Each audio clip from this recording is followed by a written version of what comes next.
Isang lalaki ang nalunod sa Ilog Pasig. Aksidente umanong nahulog ang lalaki sa ilog mula sa sinakyan niyang bangka. Narito ang unang ronda ni Katrina Son.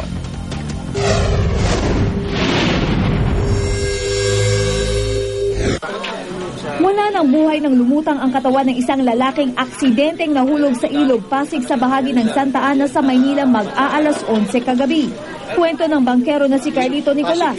Alas 8 ng gabi nang sumakay sa kanyang bangka ang biktima sa Pandakan. Nais daw nito na rentahan ang buong bangka. Lasing na daw kasi ang lalaki at nagpapahatid papuntang Kalahi sa Santa Ana sa Maynila.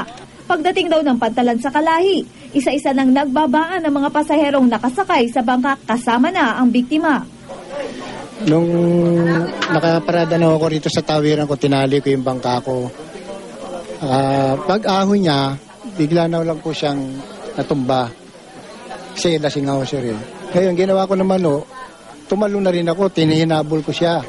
Hindi ko na siya naabutan. Mabilis din daw ang naging paglubog sa ilog ng biktima. Kaya naman humingi na siya ng tulong. Agad din na nagpatawag ng fragman ng barangay para makatulong sa paghahanap.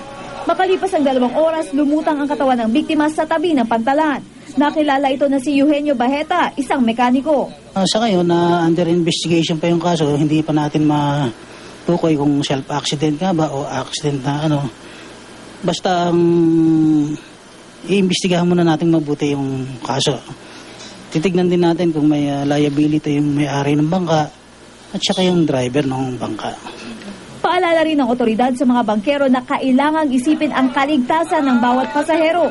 Mas makakabuti rin daw na huwag magsakay ng mga pasaherong lasing para maiwasan ang anumang aksidente. Para sa unang balita, Katrina Son reporting.